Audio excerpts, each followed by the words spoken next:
Hey there, and welcome back to Advice Session, a series here on Anything Goes, where you send in your current dilemmas or anything that you want advice on, and I give you my unprofessional advice. And today's topics are failure, work ethic, and perfectionism. And perfectionism in particular is a topic that I hold near and dear to my heart because I myself am a perfectionist. And no, I'm not humble bragging. Okay, I'm not over here like, I don't know, I just have an incredible work ethic. I know it might sound like a blessing, but I promise you it's a curse. It's exhausting being this perfect. No, I'm not saying that. In fact, I'm saying the opposite. I actually think my perfectionism gets in the way of me achieving. If perfection did exist, it doesn't, but if it did exist, my perfectionism would be preventing me from reaching that. My perfectionism holds me back. When I call myself a perfectionist, it's derogatory. You get the idea. This is not a flex. That's sort of a misconception about perfectionism, is that it ultimately is a blessing in disguise. And maybe it is. Maybe it is. Like, maybe if I were to observe myself, my current self, who I am right now, and myself in an alternate universe where I'm not a perfectionist, perhaps me, the perfectionist, would achieve more than the version of me in an alternate universe who isn't a perfectionist. Perhaps, but we'll never know that for sure. And as far as I can tell, it gets in my way. Maybe for some people, it's a blessing in disguise, but definitely not for everyone. And it is not a fun thing to deal with. And I've been dealing with it for many years. And it's gotten better, I'd say, but I definitely don't have it all figured out. Like, I haven't cured my perfectionism by any means. It's still something that I struggle with actively. So when I give you advice about it, take it with a grain of salt because I don't have it all figured out. If you want really good advice, go find somebody who has it all figured out. And then also send me that person's number because I need their help as well. Anyway, without further ado, let's begin. I briefly paused this episode to let you know that this episode is presented by Westin Hotels and Resorts. Westin Hotels is designed with your well-being in mind. With more than 200 destinations around the world, Westin Hotels makes it possible to keep up with your wellness routine while traveling. With signature amenities and offerings that help you move well, eat well, and sleep well. And with their iconic next-generation heavenly bed, you can look forward to the rest. The worst part about traveling is how it impacts your sleep. Whether you're dealing with jet lag or not having slept on a flight, it can ruin a trip. Find wellness at Westin, one of the 30 extraordinary hotel brands in the Marriott Bonvoy portfolio. Now back to the episode. Somebody said, as a perfectionist, I never feel like I'm doing enough. I see other successful people and I constantly feel like I'm not enough. How do I fix this? Well, these are two separate issues, okay? Number one, never feeling like you're doing enough. Never feeling satisfied with your accomplishments, with your productivity, etc. And comparing your success to others. So let's address not feeling like you're doing enough. To start, let me just say, I could not relate to this more. I could literally be on my grind for like 6 months straight, get so much done, be so successful. Everybody around me is jealous. I'm slaying. And I literally still feel like shit and feel like I got nothing done. So I completely understand this. I think the hard truth for perfectionists is that perfectionists may never be able to fully experience fulfillment and joy from getting work done, from being productive. That might not be true, but in my experience thus far, like, I haven't cracked that code. I still really struggle to feel like I'm doing enough. And just by simply being productive, like, I almost never feel like I'm doing enough naturally. Like, it doesn't matter how much I get done. I just never feel satisfied. I never feel fulfilled. I never feel proud. And I think for many perfectionists, that's the case. And so something that I've tried to do is to release any expectations about how productivity will make me feel.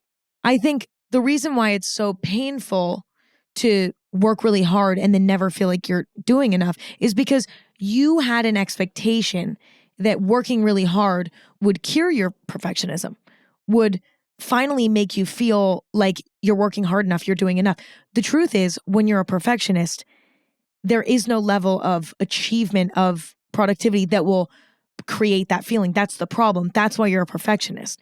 So something that I've tried to do is release expectations of experiencing any feeling from getting work done. Because at least I'm not ending up disappointed because I'm not feeling the feelings I wanted to be feeling. You know, I might not feel satisfied, and that sucks, but at least I'm not feeling dissatisfied and disappointed. Do you know what I'm saying?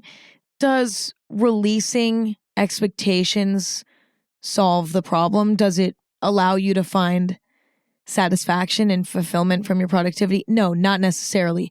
But in the meantime, while you're figuring out how to cope with your perfectionism, it can be helpful. And so that's something I try to do, is work towards achieving things for the sake of my overall well-being in my life, right? Instead of searching for a feeling of satisfaction and a feeling like I'm doing enough, I try to work on things that are ultimately leading to a better quality of life. Does that make sense? I don't know. I don't know if this is even good advice, okay? This is just some of the things that I've tried, okay? So that's one sort of tip, okay? But another thing that I personally try to do is, and it's kind of cringe and it's like, I don't know, it's like, I don't know, maybe empty advice. I think it's important for perfectionists to, in a moment when you're being hard on yourself, when you really, really feel like you're not doing enough, the best thing that you can do is take a moment, close your eyes or not, open your eyes. I don't know. Just fucking sit there for a minute and think about all that you've accomplished in the last week, in the last month, in the last year, in your whole life. Take a moment to remember what you have accomplished. And whether it's large or small, you've at least accomplished something. And I can almost guarantee, especially if you're a perfectionist, that a lot of those things were challenging. I can almost guarantee you have a lot to be proud of. And it sounds ridiculous. It's like, Emma, like who's gonna fucking, when you're in the midst of a meltdown because you feel like you're not doing enough, the last thing you want to do is think about what you have done. It's like, who cares about that? But it can really help. You could even write it down. Like, write down 10 things that you've done in the last year that you're proud of. It's important for perfectionists to like shift the attention to what has been done, to what has been accomplished. Because I think a lot of times perfectionists complete a task, accomplish something, and immediately move to the next thing and take no time to relish in the excitement and the satisfaction of accomplishing. Instead, just move on to the next. Because perfectionists are always thinking about what's next. So that's another thing. Like, potentially, every time you accomplish something, force yourself to take 10 minutes, maybe even 24 hours to relish in that satisfaction. Treat yourself. Take yourself out to get your nails done. Buy yourself your favorite lunch. Treat yourself. Force yourself to celebrate every accomplishment. That's all the advice I got on that. Okay, so now the second part of this, comparing yourself to other successful people. I think we tend to compare our successes to other people's successes when our self-esteem is being based on our success. When your self-esteem is based on the wrong things, for example, your success, your appearance, your romantic relationship, your friend group, whatever. When your self-esteem is rooted in the wrong things, all hell breaks loose, okay? Because number one, your self-esteem is not, it's not going to be consistent. It's not going to be solid because it's based on something that is inconsistent, that is surface level, that is, it's actually not a healthy source of confidence and self-esteem. Okay. Number two, wherever your self-esteem lies, your appearance, your success, your relationship, your friend group, you'll start obsessing over these things. It'll become your main focus, which usually ends up causing way more harm than good. For example, if your self-esteem is held in your physical appearance, you're more likely to develop a plastic surgery addiction, or you're more likely to Facetune your Instagram photos to oblivion, to a point where you don't even look the way you look like in real life anymore. And that's mortifying. Like that's not an admirable thing to do. The list goes on. Or if your self-esteem is rooted in your romantic relationship, you're going to be obsessive about your partner because they are your confidence, So like if they don't text you back, you're like, oh my God, they're cheating on me. Oh my God, you freak out. Do you see what I'm saying? It causes more harm than good. You will obsess over whatever your self-esteem is based on. Okay. And what comes with sort of obsession? Comparison as well. So if you are basing your self-esteem on your success, to take it back to the dilemma that we're facing here, if your self-esteem is based on your success, other people's success is going to drive you nuts. And you are going to compare yourself to oblivion, okay? Because you're obsessed with your success. That's what your entire being is relying on at this time, it's like your backbone, your foundation is that. But what's ironic is when your self-esteem is based on the right things, okay? It's based on your character. It's based on how generous and kind you are. It's based on how you make the world a better place in small or big ways. It's based on your morals and values. It's based on being a good sibling, a good child, a good wife, a good husband, whatever the fuck, okay? When it's based on your character, who you truly are, material things aside, you don't compare yourself to other people. You don't care that other people are hotter than you. You don't care that other people are more successful than you. You don't care because your self-esteem is in the right place. So you don't need to compare because you're not trying to measure your physical appearance, your success, etc. You're comfortable with what you add to the world. You know what I'm saying? The point of all of this is the reason why you might be comparing your success to others is because that's where your self-esteem lies. And that's not good. That doesn't feel good. Okay. The best way to stop doing that is to build your self-esteem in a healthy way. And it sounds simple, but it's about having discipline, taking good care of yourself, taking good care of people around you, being a good person. The list goes on. I mean, it's about having self-esteem rooted in non-material things, genuinely who you are as a person. And then all of a sudden, you won't care that other people are more successful than you. There's no such thing, like there is no most successful person in the world. Like that doesn't exist. So let go of that, okay? All right, let's move on. Somebody said, I'm extremely afraid of the future and of not living up to my potential. I'm scared of failure. How do I combat this? I think it's incredibly helpful to differentiate what you can and can't control about your future, because then you can let the elements you can control empower you and even inspire you, right? It clarifies like, all right, what am I working towards? And what can I do to get there? And what type of plan do I need to orchestrate to get there? And what's the next step? Being aware of what you can control empowers you and inspires you and gives you sort of a path. So that's awesome. But also being aware of what you can't control allows you to set that free and take that energy that you were dedicating towards stuff that you can't control and now put it towards the stuff that you can control. Once you have a clear understanding of what you can and can't control, you can begin the journey of developing a healthy relationship with your future and with your goals. But until then, You're going to be putting your energy in all the wrong places, focusing on what you can't control too much, neglecting the stuff that you can control. You're going to move through life aimlessly. It's a mess until you really get a grasp on what you can and can't control. There will be chaos.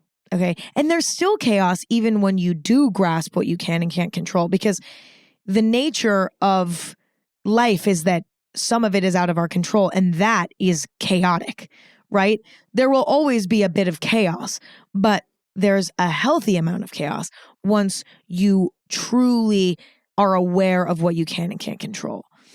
And again, then it's inspiring. You're like, all right, fuck all the stuff I can't control. I know now what I can control. And that gives me a clearer path and a clearer set of goals. And I know what I'm working towards now. And I know the steps I need to take to get there because I know what's in my control. So that really helps. But I also think it's helpful to shift your goals to be less specific. Like, instead of your goal being to live in a 10-bedroom house in Dallas, Texas, on this exact street with this exact street number, and you're married to this exact person and you have this exact job, shift your goal to being, I want to live in a beautiful home, in a beautiful city that I love, with a person that I love, with an incredible family. Like, shift your goals to being a bit more buildable, a bit more open. A lot of times we can become obsessed with these specific goals. And the problem with that is that it doesn't leave room for change of plans. And inevitably, there will be changes of plans. The job that you thought you were going to get, the person you thought you were going to marry, the town you thought you were going to live in, it actually might not be right for you. And it might not work out. And that doesn't mean that you've failed and that you haven't accomplished your goals and that your life is a failure. It just means that there was a change of plans. It feels like a failure when you have specific goals that are so specific that it's like, if I don't check every single exact box, I'm a failure. Set your goals up for success. Set your goals up in such a way that there can be changes of plans. And that's okay, because you'll still accomplish your goals anyway. It's not like lowering the bar. It's just letting the goals be a bit more open-ended for the sake of the future being unwritten and you not knowing exactly what's going to be right for you. And it just gives you the freedom to truly evolve and change as a person, but also as an achiever. And it sort of takes the pressure off. Like, there's a lot of pressure put on you when you have very specific goals. When you loosen the goals up a bit, you'll notice that the pressure lessens as well. And for most of us, pressure's not a good thing. We achieve less when we're under pressure. Majority of human beings work best when they feel free in a way. And my last piece of advice is to reframe failure, because you said, I'm extremely afraid of the future and of not living up to my potential. I'm scared of failure. How do I combat this? To address failure specifically, I think reframing failure is so important. Listen, I'm not going to be unrealistic. Okay. Failure still sucks sometimes. It sucks. It's not always fun. And I'm not saying it is. However, failure is not bad. The most successful people in the world fail constantly. We forget this. But in order to be successful, you have to fail 100, 200, 300, 5,000 times before you'll succeed. No one succeeds the first time. The only person that never fails is the person that never tried anything. Do you know what I'm saying? Listen, all of this is cliche. All of this is cringe, but it's absolutely true. Failure should motivate you to try again or to pivot your plans. Not to give up and hide in a corner forever. You know what? I have a beautiful metaphor for all of you. Okay. Failure is not a dead end street. It's an intersection. If you see failure as a dead end street, then you're afraid of failure because you're like, well, if I go down that road and it's a dead end street, then like I'm fucked, like I'm stuck and I don't know how to get out and like whatever, and I'm lost in all of this and there's no getting out. It's whatever. It's a dead end. I can't go any further. That's the end of the road. That's not what it is. It's an intersection, okay? You're now faced with a choice. I can go left, I can go straight, I can go right. I can fucking flip an illegal U-turn. Like, it is not the end of the road. It's just a point in the road where now I have to make sometimes an uncomfortable choice. Am I going to stay going straight on this exact path? Am I going to turn right? Am I going to turn left? Do you see what I'm saying? How beautiful is that? How fucking beautiful is that? Okay. That is what failure is. And once you reframe it and you're like, all right, it's actually not a bad thing. It's literally an inevitable step towards success, towards achievement. It is quite literally unavoidable. Once you see it like that, it's like, oh, okay, I'm less afraid because it's literally something that every single person is experiencing. And also, if I don't fail, then that means I'm not working towards anything. Does that make sense? Like, there's nothing to reach achievement. You have to fail along the way. Do you get what I mean? It's like, that's actually a sign that you're working towards your goals. You're moving forward. You're driving on the road. If you're stopped on the side of the road, you'll never hit an intersection. You'll also never hit a dead end because you're just pulled off on the side of the road. Only when you're driving can you reach the intersection where then you're forced to make the decision of what to do next. You know what I mean? Does that metaphor make sense? I don't know. But anyways, someone said, I feel like I'm never the best at anything. I'm decent/good at things, but I don't ever stand out at the top. It makes me feel average. What do I do? I am sick and tired of the average person's slander. Okay? There is nothing wrong with being average. Average just means what most people are. Do you think most people suck and are idiots and are bad at everything? No. I can name so many different people who are incredible at things, who I admire, who are incredible people, who are not the best at anything, who are maybe not even above average at anything, but they're great. My entire life, I was never the best at anything. I got decent grades, but I wasn't the best student. I was decent at sports, but I wasn't the most athletic. I've never been the best at anything. I've never even been the best, like, YouTuber. You know what I'm saying? Like, what even does that mean? Like, what? I've never been the best podcaster. What does that even mean? Like, who is that? There's no, okay. The whole idea that being average is bad is ridiculous. Majority of people are average. Majority of people. Because that is what average is. We shouldn't do things in life to be the best at them.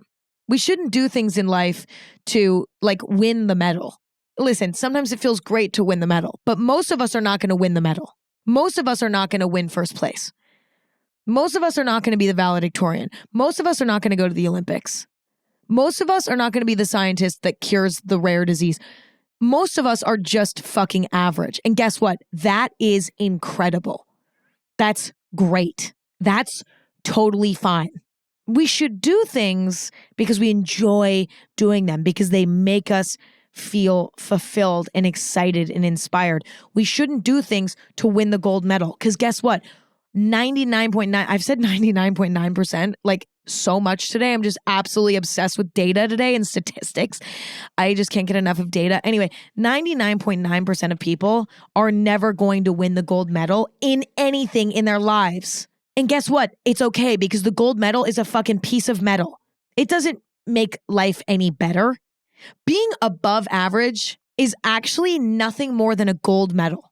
It is nothing more than a piece of fucking, literally nothing. If you were to look, a gold medal, being the best at something, is nothing more than, honestly, like a piece of, like a piece of junk. Like a first place trophy. What is that? Does it actually serve any purpose? No, it means nothing. You can't even use it for anything. Do you get what I'm saying here? Being above average, it's great. You know what I mean? And it's really cool to see the people in this world that are above average at something, right? Like, that's awesome. But at the end of the day, and I mean like on our deathbed, what's really going to matter? Not the trophy, not the gold medal. What's going to matter is that we filled our lives with things that we loved to do, whether or not we were good at them, okay?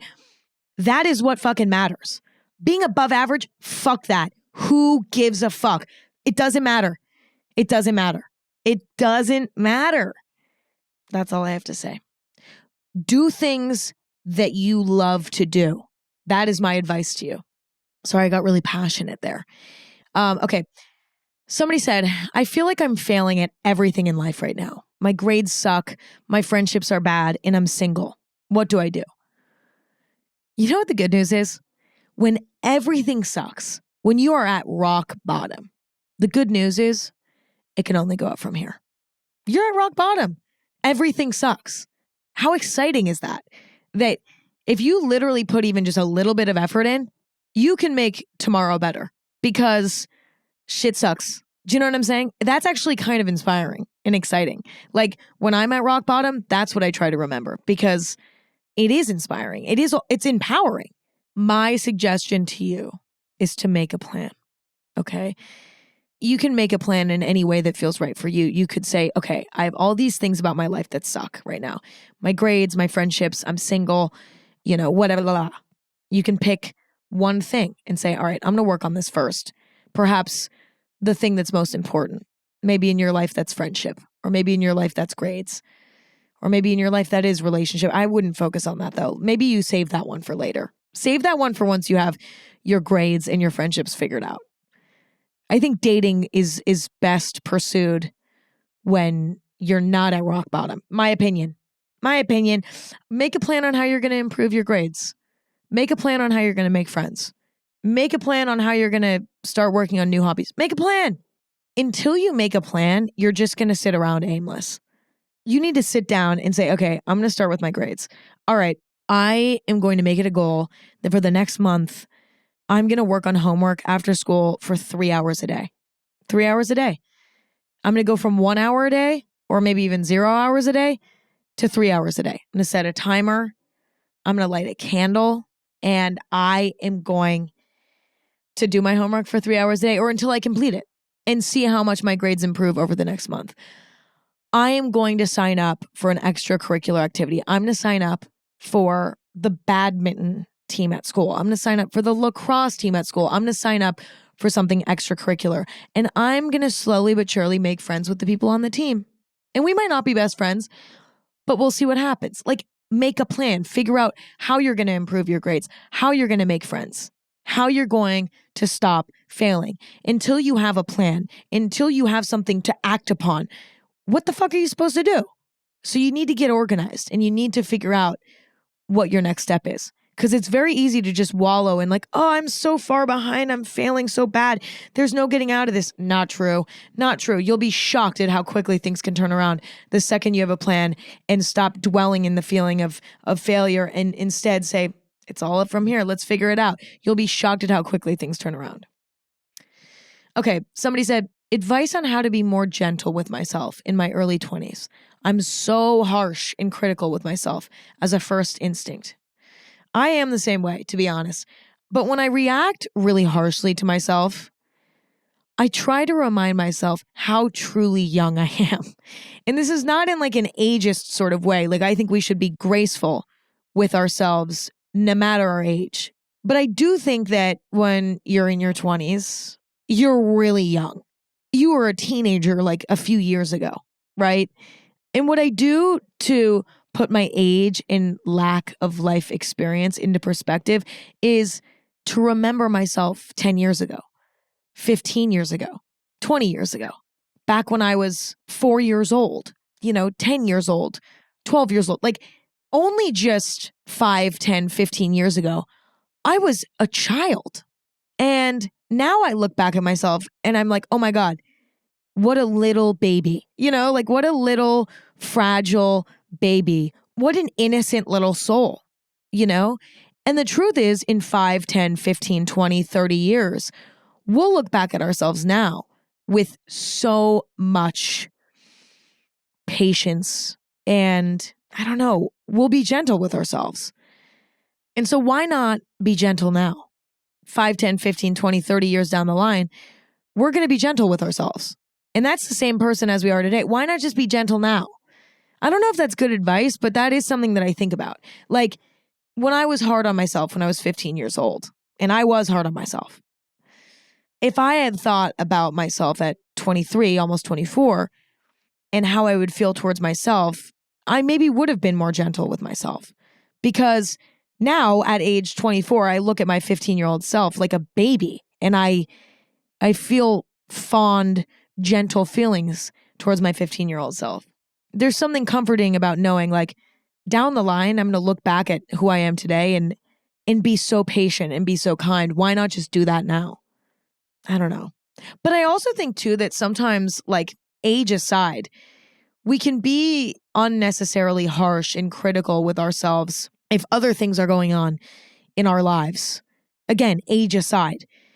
For example, if we're hanging out around the wrong people, hanging out around people who are not supportive of us, don't love us fully, don't support us fully, that can lead to being unnecessarily harsh and critical with oneself. I've noticed that in myself. When I've, say, dated or been friends with people who weren't really on my team, it's manifested in me being harsh and critical with myself.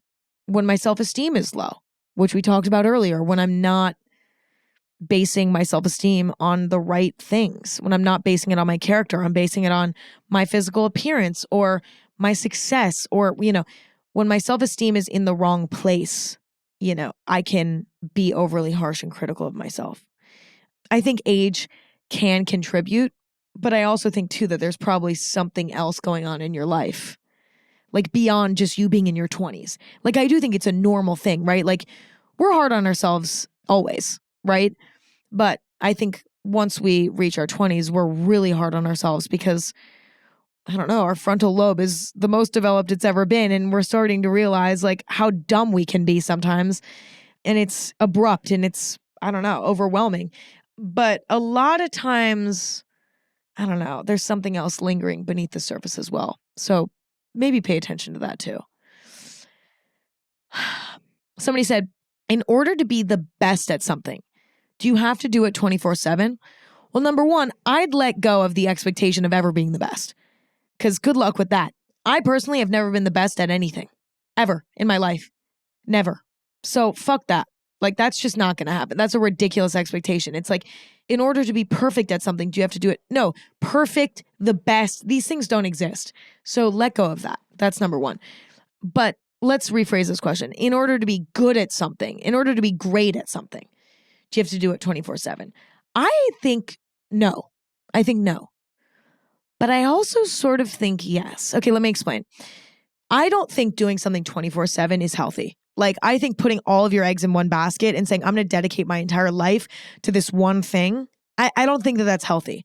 I think you need to have variety in your life, right? So if you're working towards a goal, it's good to have time off on the side. It's good to have other smaller goals. It's good to have hobbies. Like, it's good to diversify what's going on in your life. You don't want to have all of your eggs in one basket. Otherwise, number one, it's bad for you psychologically. It'll like make you depressed and anxious. But number two, it puts too much pressure on this one thing, which isn't good, because if it doesn't work out, which it might not, because that's the reality of life, now you're fucked because you put all of your eggs in that basket. Not great. But also too, if you really love something and you really want to be good at it, you don't want to burn yourself out. And doing it something 24/7 will burn you out. So you definitely want to have other stuff going on in your life, even if you want to be great at something. There's also something about being like overexposed to something that weirdly can hold you back. Like when I work out every single day, 7 days a week, I achieve less gains, if you will, than if I go 5 days a week and have 2 days of rest in between. Short term and long term. Short term because I'm not exhausting myself, so I'm actually able to perform better in my workouts. But then long term because, number one, I'm preventing burnout because I have balance. I'm doing 5 days a week. I have 2 days off, 2 days to recover, 2 days to do other things with my time. 5 days a week is still a lot too. Like, let's say I was doing 3 days a week, 4 days a week, same idea. There's time away. There's time to recharge. There's time to rebuild so that you can go back even stronger and with a fresh perspective. Because that's the other thing. Let's say you're working on an art piece. If you lock yourself in your house for 2 months and work on this art piece and you never go outside and you never talk to anyone and you don't work on anything else. Okay, if this painting doesn't work out, you are going to be a mess. You are going to be an emotional wreck. That is not good. Okay, that's number one. Number two, you're going to get burnt out because you weren't doing anything else. And it's going to ruin your spark and you're not going to want to make another painting. You're going to want to quit painting after that. And you'll quite literally physically suffer. I mean, you didn't see the sun. You didn't move around a lot. Like, you will physically suffer. In order to be the best at something, you shouldn't work on it 24/7. You need to have balance. However, you do need to work really fucking hard. And again, we rephrased it. It's not the best. In order to be great at something, you need to work really fucking hard. So yeah, you shouldn't work on it 24/7, but you should work on it a lot. And unfortunately, there is no like exact amount of like how much time you should dedicate to it. You know, I think a popular number or a popular split tends to be 80-20. Like 80% of your life should be put towards doing the right thing, right? Building your life, right? Working towards something. And then 20% is for fucking off. That's kind of a number that comes up a lot. Like, I don't know, I see on the internet like the 80-20 diet, where it's like 80% of your diet is healthy, nutritious foods, and then 20% is like junk food or whatever. 80-20 like lifestyle, like 80% of the time you got a routine, you live a healthy life, you exercise, you do this and that. And then 20% of the time you do whatever you want. You smoke a cigarette, you get blackout drunk, you lay in bed all day, you do whatever. It's about balance. I think that applies here. But if you want to be great at something, maybe it's like 85-15 or like 90-10. I don't know. But it's definitely not 100%, you know? Both extremes are not good, right? Like working too hard, not good. Not working hard enough, not good. Next, somebody said, how to be productive again when you feel like everything you do will fail. So it's all just useless anyway. Always feeling like a failure. I did talk about failure earlier, but let's touch on it again. Number one, failure is not bad. It sucks. It can be discouraging. It can be annoying. It can be frustrating, especially when it happens over and over again. But sometimes that's the path towards success for you. Like if you keep pushing through, and you keep working, you keep putting one foot in front of the other, you will eventually succeed. It might not look the way you expected it to look. It might not be in the way you expected it to be, but you will succeed at some point. But only if you keep going. So that's one thing to keep in mind.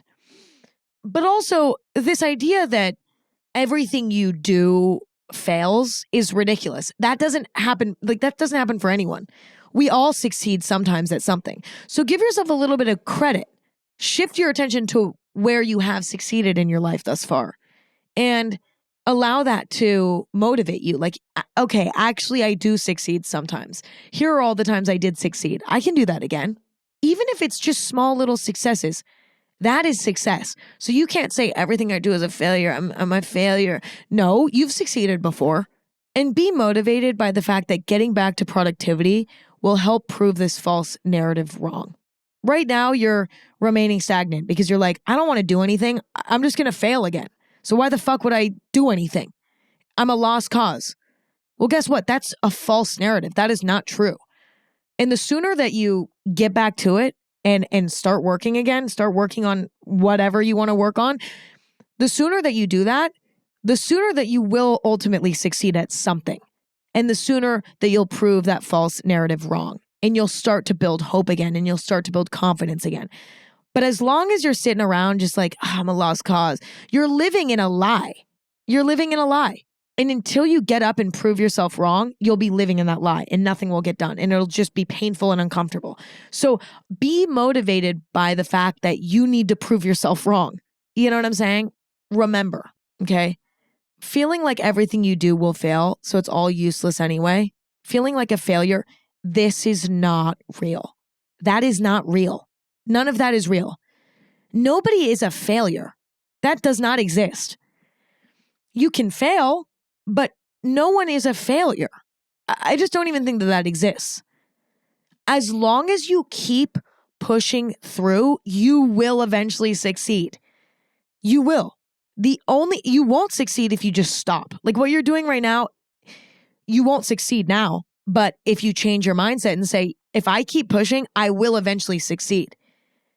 There is a 99.9, here I go again with that fucking percentage. There is a 99.9999999% chance that if you get back to work, you will eventually succeed at something. I would even say there's a 100% chance. You will succeed eventually. All this shit going on in your head, it's a lie. So get out there and prove yourself wrong. And prove that mindset wrong. That's it. That's my advice. That's my advice for today. I hope you enjoyed. And if you did, new episodes of Anything Goes every Thursday and Sunday. Tune in. And new episode of Advice Session every other Sunday. So yeah, tune in for that. Watch Anything Goes on YouTube and Spotify. Listen anywhere you stream podcasts. Follow on social media at Anything Goes. Follow me on social media at Emma Chamberlain. And check out my coffee company, chamberlaincoffee.com. In stores near you. Store locator on chamberlaincoffee.com. On social media at Chamberlain Coffee. In the Westfield Century City Mall in Los Angeles. If you live in Los Angeles, that's it.